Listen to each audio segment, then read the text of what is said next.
Good morning. This is Jovelyn Magunot and karon gusto nako i-share ako ang nakatunan sa akong pag-review, and I am proud na kanang nag-self-review ko. Naka-review center ko before, but due to the pandemic, wala nahuman akong review sa review center kay wala na mi kwarta, walay signal sa bukid ingana. So what I did is nangalap ko og mga questionnaire, something like that. Tapos akong compile, gistudyhan na ako, nag-pray gyud ko. Important recipe sa pag-take og board exam is prayer jud siya. Kay wala joy imposible sa prayer. Wala siya bayad, pero daghan kaayog sukli. Mao ra gyud na akong maingon nga maayo gyud nga tanan nimong pagabuhaton is kanunay nimong ikuan sa mga pag-ampo, kumbaga i-submit nimo kay God, and God will gonna give the desire of your heart naman. So mo ni siya, i-share na ako mga reviewer. And by the way, since I am not yet practicing my profession, so wala pa ako nag-teach, it is because nag-take pa ko sa akong master's degree, and then naghulat pa pud ko na makapundar-pundar ko gamay na kuan na puhon pag gusto na ko kay pag mag-teach naman gud ka not directly nga makasweldo man gud ka. And then so for me in my case na kanang naman ko'y ginagatas naman ko'y baby, so kailangan nako ganang pundar-pundar pa ginagmay na makasupply until na kanang masweldohan ako sa DepEd or makasulod ako sa DepEd, something like that. And so while waiting, so kuan pa ako, mag-enroll pa ako for master's degree para pagsulod na ako diretso-diretso na and all. So yeah, I'm really really really happy gyud na kanang ma-share na ako sa inyo ang mga nakatunan, ang akong mga technique, ang akong mga kuan. And by the way guys, just to let you know nga ang ako ang rating is 84. 84 ako ang overall rating na ako sa let. And thank you so much Lord kana tanan mga pag-ampo ra gyud na sa Ginoo, inubanan og mga pagpaningkamot. And yes, sa mga kaparehan nako na walang-wala, yes, I can say na walang-wala jud ko before, kay like pati pang shampoo wala ko, maligo ko na walay shampoo, magligo ko na walay sabon, something like that, matulog ko na walay kaon, sige kog review, and then sige lang gyud kog review ana, and then unsay matulog ko, unsay akong sudan kape, unsay asin, something like that. So this is to inspire you guys na bisan pa sa atong kawaladon, makakuan gyapon ta nga dapat sa atong kawaladon mauhin ang ato ang motivation na mas maningkamot pa ta kay dili ta gusto forever ing ana atong situation. So go, laban lang, makaya na ninyo. So salig lang sa Ginoo, tapos study kay dili man na mako ano mo pagampo kung dili po ka mag-study. So ampo inubanan sa pagpaningkamot. And also kailangan pag mag-review ka, practice basa basa basa, and then kung sa mga mnemonics na kana masabtan jud nimo, and then i-exercise nimo imong critical thinking skills kay para pagbasa nimo sa questionnaire makuandayon nimo decipher dayon nimo ang mga choices, makuandayon nimo ana. And then yeah, so without further ado, I'm praying na kamo tanan makapasar by God's grace. So before ta mag-start, mag-pray jud ta. So ato yung i-pray nga um ubanan mo sa Ginoo sa inyong pag-take og board exam kay wala gyud imposible sa mga pag-ampo. However, daghan siyang sukli, walay bayad, pero ang pag-ampo daghan og sukli.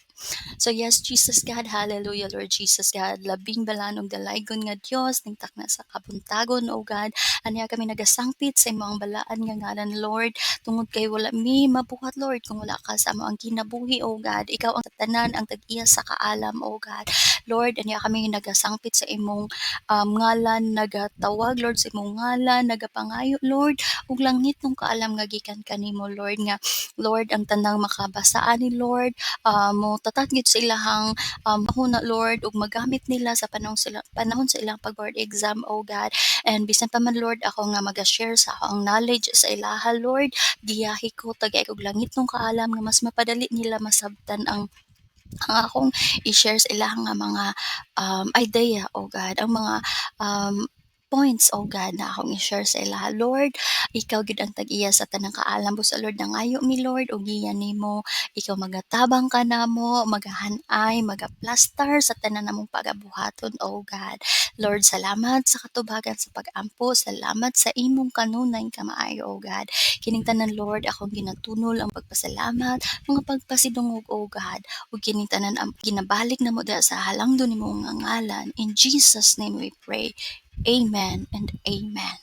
So, mag-start na ta. This is my LPT reviewer. First, we're going to discuss the proponents, theories, and the subject areas. Sa ato ang review na po ito magod ganina, it is because napakugi naplastar, ginapangdungag na mga explanation, and then ginapasimple na ako ang mga materials para mas madali mag-sink in sa ato. It is because life is already complicated. So dili na nato siya imuon na ka ng complicated pa ang atong mga materials. So I put it in a simple ways with the example, and I put some of them has mnemonics para mas mapadali nato ma-learn or masulod sa atong brain cells. So again, I will be studying about the foundations of educations or philosophy of education. So, hold on, palayos na nato akong naong sa ko ni. Dira lang sa okay. So nag-ano ko ka ng video kay para makita na ako ba kung na-align ba ako naong something like that. And as you can see nga wala pa ko yung lightning, so mag-invest pa ako ka ng sige sige para makita ninyo akong face. Pero kung gusto mo na ka ng all this one na ka ng maanoy mo sa ako ang face, pwede po mo na mangita lang mo lain na ka ng reviewer. Kaya ako dari i-share lang na ako akong knowledge. It is because I believe that sharing is caring. I-share na ako, it is because I've been there sa inyong shoes, kabalo ko unsa ka lisod, kabalo ko unsa ka challenges, unsa ka struggle and everything. Niabot ang mga panahon gani nga katong before nga naga-review ko nga wala ko kabalo kung wala ko kabalo na kanang asa ko mangitag materials ingani ana until such time na katong nangalap lang ko og mga materials online as well para na ko yung mga reviewer pero gusto pa na ako madagdagan ako ang knowledge kay ang mga test questionnaire ba no wala ba ta kabalo, so maybe na mga questionnaire diri or na mga informations diri nga dili nimo ma-learn dito sa mga books sa mga reviewer nimo. So keep on watching. So foundation of education or philosophy of education, first again na kanang proponent or theory kanang author is si Avicenna. Siya ang nag-an sa floating man thought experiment, which is the soul and self-awareness. So he believes that the soul exists and is self-aware even without physical senses. So ang ingon siya nga ang soul nag-exist na gyud siya, kumbaga floating in the air lang siya without physical appearance ingana siya. So however, ang kanang thoughts good nato god mao na siya ang kanang sa soul na kanang kumbaga na lang siya sa clouds pero naga-believe siya nga nag-exist siya. Okay, so mani siya ang deep explanation. This idea comes from Avicenna's floating man thought experiment. He asked us to imagine person created all at once. Imagine daw nga ang mga tao buhat isahan and then fully conscious but floating in space with no sensations at all. Walay kanang dili masakitan, dili maka-taste, dili makasimhot, something like that. Pero naga-exist. And then they can't see, they cannot hear, touch, taste, or smell. Their body doesn't touch anything and they aren't aware of it. So wala sila pagbati, wala sila sense of smell, taste, smell, and etc. So even in that situation, according to Iyaha, the person would still be aware of their own existence. They would know I exist even without feeling or sensing anything physically. So what does it mean? So ang soul is naga-exist siya, however it is naalang siya sa cloud, wala siya physical appearance, wala siya physical body, naalang siya sa cloud. Kabalo siya nga nag-exist siya pero wala siya dili siya ka feel, dili siya ka kadungog, dili siya ka touch, wala siya kanang mga sense of kanang sa tawag gani wala siya mga kuan sa senses. Like for example, hear, touch, taste, or smell. That's it. So Avicenna believed this shows that our soul or self is separate from our physical body. So nagabilib siya nga ang atong soul nakaseparate gid siya sa atong physical body. It means our awareness of I am doesn't depend on our senses or body. The soul has its own dependent conscious existence. So kumbaga nakaseparate siya, independent ang soul. Kumbaga floating lang siya sa clouds. And then, simple example, okay, Manisha, simple example. Imagine closing your eyes. Ikaw, i-close inyong eyes, and then i-cover inyong ears, tabon inyong dalungan, and then and closing all physical sensation. Wala kay mga pagbati physically, but you'd still, you exist inside your mind. So, nagaano lang ka, nagapiyong, and then, mula kay kanang koan, pero kabalo ka nga, nag-exist ka. That is the soul. Manaingon ni Avicenna. John Dewey. So si John Dewey siya ang proponent sa progressivism, which is it means na learning by doing. So ingon si John Dewey that education should be experience based and student centered.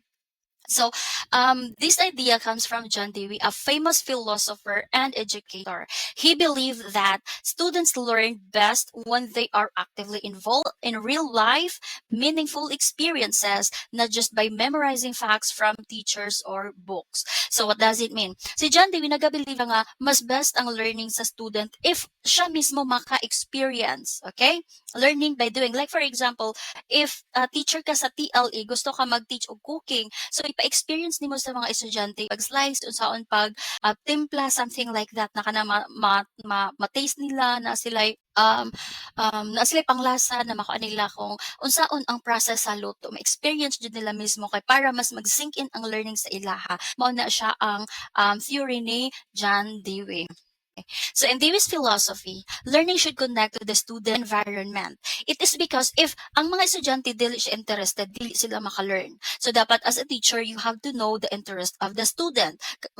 Mag-integrate ka sa imong lesson na dapat na interested siya sa mga estudyante. Like that. And also, dapat mga estudyante man kasi is nag-adto man gina siya sa school para mag-learn. So dapat tagaan mo sila og maayo nga environment, which is conducive environment. Okay? Mas mapadali, according kay John Dewey, mas mapadali ang learning sa bata pag na-interested ang imuhang materials, and then masatisfy ang needs, ma-connect nimo ang needs, which is mag-adto ang mga estudyante na mag-learn, maka-learn, and then sila maayo nga environment. Okay? Like for example, init, igang, and sabay nga na dili kayo maka-learn ang bata ana.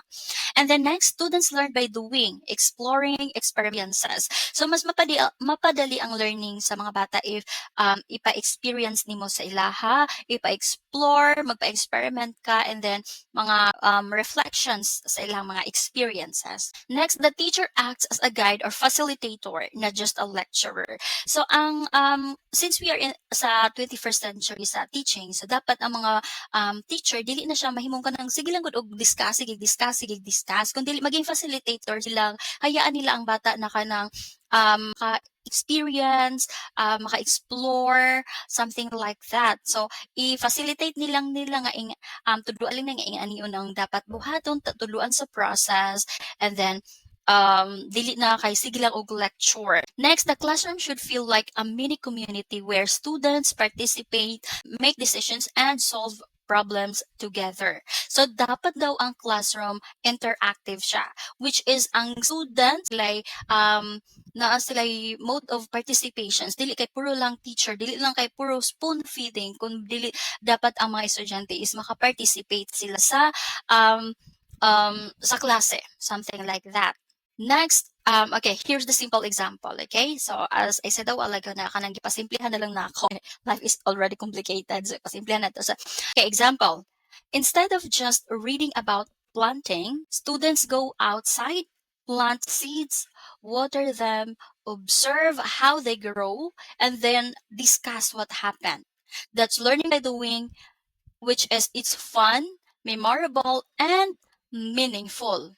So, mao na siya ang pasabot. For example, dili lang ka puro lecture or reading, kailangan nimo mapa-experience sa bata para mas mag-sink in or mas unsay tawag ani, makuan sa long-term memory sa bata ang iyahang learning. So, as a teacher kailangan lang nimo siya mag-facilitate dinhi. So, dapat ang learnings is fun, memorable, and meaningful kay para makabutang gyud sa long-term memory sa bata ang iyahang learnings. Alrighty. So, in short, learning should be based on a real life experiences. Mao ni siya according kay John Dewey. Next, it should focus on students' interests and needs. Teachers should guide, not dictate. So, dapat giyahan lang sa mga teachers, dili kay dictate, kung ano lang sa process, tuluan lang sa process, dili kay i-spoon feed, something like that. Right? So, like for sa it should be focused on the student interest. Karon sa mga bata karon is anang kuan na kayo sa more on technology. Like i-relate nimo imuhang discussions, or maybe you can make like learning materials na kanang makakuan din naa sa mga technology based, something like that, sa mga mock-ups, slides, mga movies, or kanang mga learning materials na makarelate ang mga estudyante. Okay? All right. Let's proceed. Next is okay. Plato is famous proponents of idealism.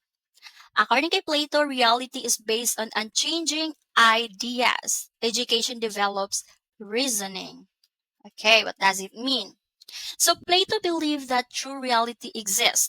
True reality exists in the world of ideas or forms, not in the physical world around us. For him, the physical world is a temporary and changing, and changing. But ideas like goodness, beauty, and justice are eternal and perfect. So si Plato focus siya sa unchangeable learnings or unchangeable ideas. Wala siya nag-rely sa mga kuan diri sa kanang physical world. Because naga-evolve man gud ang di ba? Ang kalibutan. So nagakaon yung change is the only constant in the world, diba? So according kay Plato, dili ta mag-focus sa kanang mga butang na magbag-o lang, kundi mag-focus ta sa mga butang nga kanang dili magbag-o. Like for example sa maayong pamatasan, something like that. So in education, this means that the purpose of learning is to develop the mind and reasoning ability. So, kay Plato dapat ma-develop ang reasoning, ang critical thinking skills sa bata. Students should be guided to understand universal truths and values like honesty, justice, and goodness. So, gusto ni Plato na i-incorporate ang honesty, ang justice, and kamaayong nga batasan. So, not just focus on material or physical things. So, dili lang mag-focus sa mga physical, like mag-teach ka sa mga physical or sa pabanya ng mga example. So, dapat mag-focus ka sa like for example, say universal truth and values. Education helps the soul remember the perfect ideas it once knew before being born into the physical world. It is because ang kay Plato na idea is sa pamamagitan sa pag-cultivate sa learning sa mga bata sa mga values sa universal truth, makatabang na siya nga ma-remember sa bata ang mga ideas na kanang makuan into action. Like for example, kung maayo ang iyang batasan, kung maayo ang nasa iyang heart, maoy mo gawa sa iyang action. Simple example. Instead of just students to how to make money or survive, education should teach them what is right and wrong, what is beautiful, what is good, and how to think. Si Plato, gusto niya i-cultivate sa mga bata nga ang maayo nga pamatasan, and then dili lang kay mag-judge directly, kumbaga apa siya ka ng deep thinking sa mga panghitabo sa mga bata, kumbaga dili sila maging judgmental agad-agad. And then gusto niya nga na makaanan ang kanang mga bata og morally upright, maayo nga values, something like that. So instead daw nga tuluan ang mga bata how to make money or survive, mas maayo pa nga i-educate nimo ang bata sa education should teach them what is right and wrong. what is beautiful, what is good, and how to think deeply about life's big question. Kumbaga, dili lang kay nimo spoon feed ang bata, mana siya.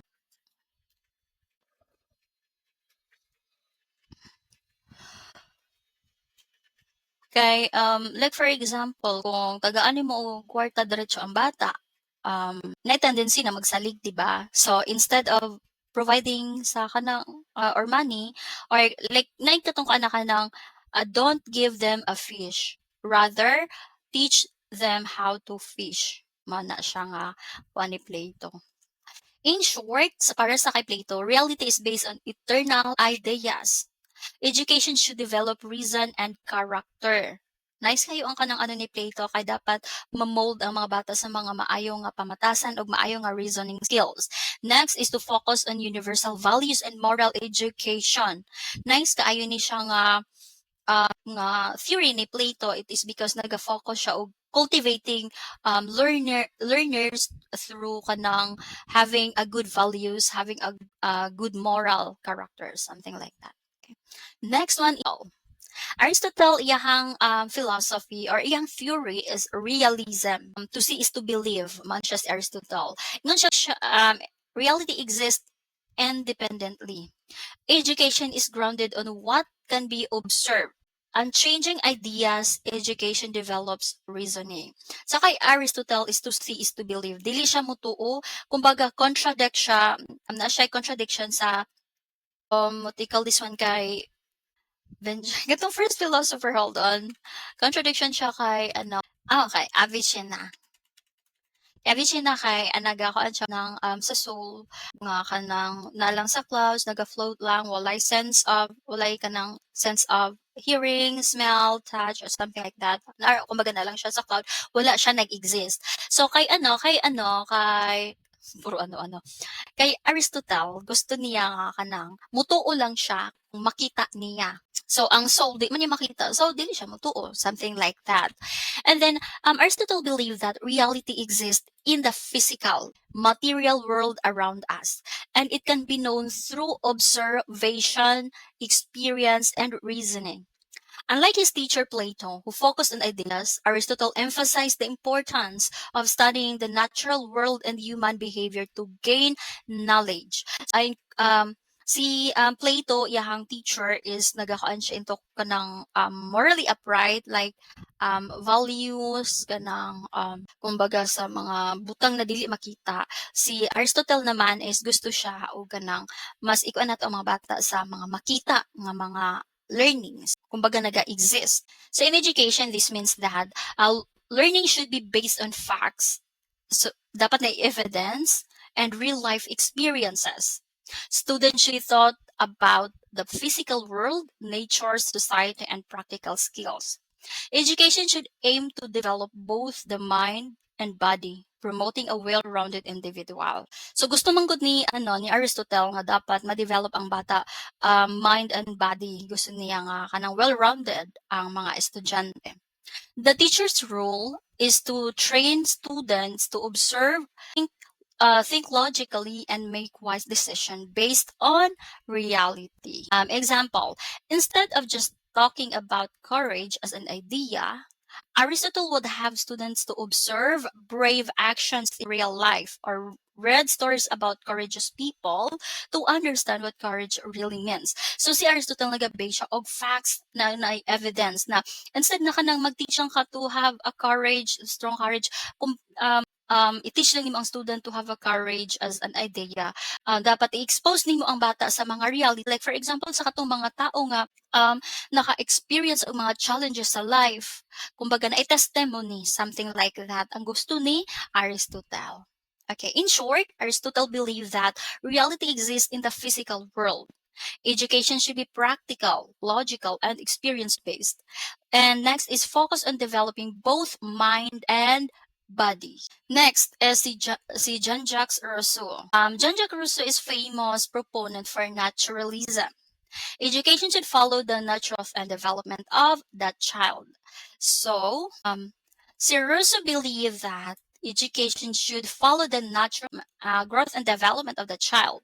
He argued that children are naturally good and curious, and that education should not force them to fit into strict artificial system made by adults. So, si Rousseau, nagatuo siya nga ang mga bata na nagyoy maayo nga pamatasan deep inside sa ilaha.